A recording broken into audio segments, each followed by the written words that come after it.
नमस्कार मु रश्मि किचन को आपण मानक स्वागत जनाऊँगी। तो फ्रेंड्स आज आम बिहारी स्टाइल चंपारण चिकेन करी प्रस्तुत करवा जहाँ को आम आहुना चिकेन मध्य से माने कही थांती किंबा माटी हांडी चिकेन करी मध्य कही थांती। या स्पेशली माटी हांडी तैयारी होई थाए। जहाँ पाखरे माटी हांडी नथिबो आम केमिति रेडी करवा सेटा आम देखिबा। बर्तमान देखंतु एथिरे बेसी पियाज दबा आमे प्रथमे चिकेन को भल भाबरे धोई लुण हलदी देई गोटे घंटा पाई मेरिनेट करनी थिली। तापरे आमे एथिरे मोटे 300 ग्राम पियाज को पूरा पतला भाबरे चुन चुन करी काटी नेछि। चिकेन एठी मु 800 ग्राम नै थिली। तार मेजरमेंट मु कहूची एठी अदा रसुण किछि पेस्ट मध्य नेछि। किछि टमाटर दुईटी को मु पतला पतला चुना चुना करी काटी नेछि। आमे ए चिकेन करीटी रे सबु सामग्री एका संगे पकाई बनाइबा।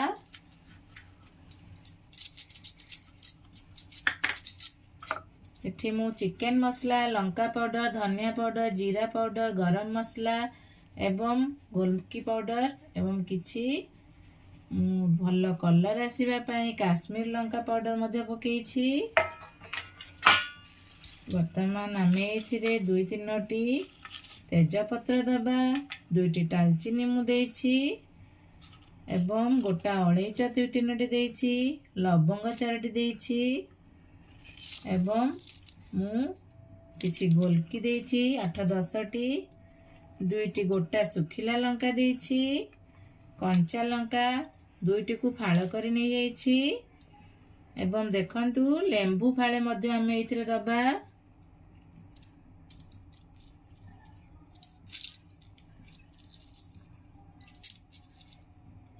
एटा बिहार रो ट्रेडिशनल खाद्य बहुत फेमस बिहार रे।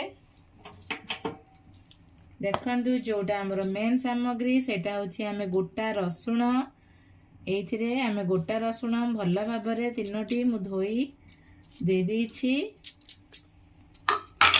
आमे एठी किछि सोरिष तेल गरम करिकि नै दिबा। सेथिरे मु किछि गुआ घियो दे देली। एटा होममेड गुआ घियो आपण माने मध्य गुआ घियो देबे एवं चाइले स्किप मध्य करि परिबे। गुआ घियो देबा द्वारा भल फ्लेवर आसी थाए एवं तेल को अल्प गरम करी आपण माने एही परि भाबरे चिकेन रे आमे दबा।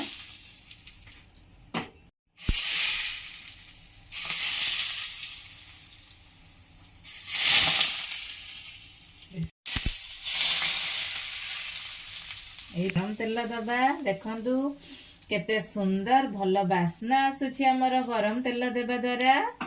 वर्तमान आमे एटा के ठंडा हले भल भाबरे हाथ रे मैश कर नबा। 1-2 मिनिट पई ठंडा होबा को छाडी दबा।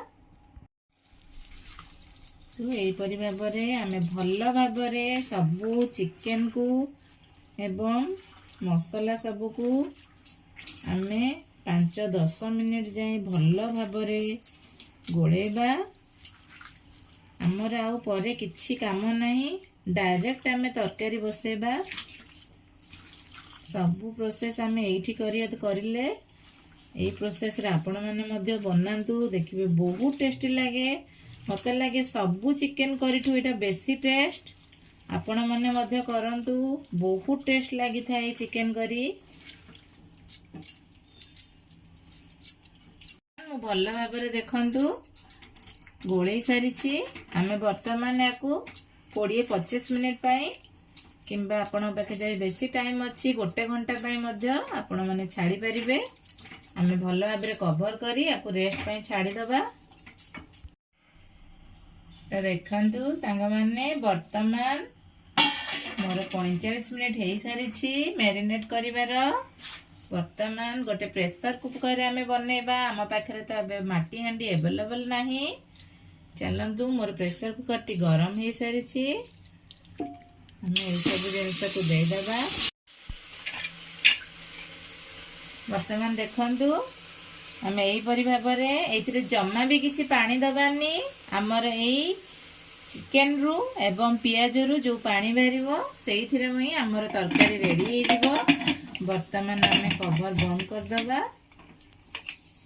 ଏବଂ ସ୍ଲୋ ମିଡ଼ିୟମ ଆଞ୍ଚରେ ଆକୁ 15 ମିନିଟ୍ ଯାଏ ଏବେ ହବାକୁ ଦେବା। ବର୍ତ୍ତମାନ ଆମର 15 ମିନିଟ୍ ହେଇସାରିଛି। ଦେଖନ୍ତୁ କେତେ ସୁନ୍ଦର କଲର୍ ଆସିଯାଇଛି ତରକାରୀର। ଆମେ ବର୍ତ୍ତମାନ ଟିକେ ଘାଣ୍ଟି ଦେବା ଭଲ ଭାବରେ, ଉପର ତଳ ମିଶିଯିବ। ଦେଖନ୍ତୁ ପାଣି ନ ଦେଇ ମଧ୍ୟ କେତେ ଝୋଳ ସୁନ୍ଦର ହେଇଛି ଆମର। ପୁଣି ଆମେ 15 ମିନିଟ୍ ପାଇଁ ପୁଣି ବନ୍ଦ କରି ରଖିଦେବା। ଆମର ଫାଇନାଲି ତରକାରୀ ରେଡ଼ି ହେଇଯିବ। फ्रेंड्स देखंतु वर्तमान आमर Champaran Bihari style chicken curry प्रस्तुत हो सारी। देखंतु केते डिलीशियस देखाउची, केते कलरफुल देखा जाउची एवं बास्ना मध्य बहुत सुंदर होची। आपण माने मध्य ए प्रोसेस रे तैयारी करंतु। तो फ्रेंड्स देखंतु आमर प्रस्तुत हो सारी चंपारण बिहारी चिकन करी। आपण मानकु मो रेसिपीटी किपरि लागिला आपण माने मध्य थरे ट्राई करंतु, देखंतु एवं कमेंट बॉक्स रे जणांतु किपरि टेस्ट होइतिला। सुपर टेस्टी आमर तरकारीटी आपण मानकु केते डिलीशियस देखा जाउची। आपण मानकु जदी मोर ए रेसिपीटी पसंद आसुथाए ताहाले मो चैनल को लाइक शेयर सब्सक्राइब करबा को भूलिबेनी। मोर एही परि नुआ नुआ वीडियो देखिया पई मो चैनल को सब्सक्राइब करंतु। नमस्कार, धन्यवाद, जय जगन्नाथ, थैंक यू, बाय।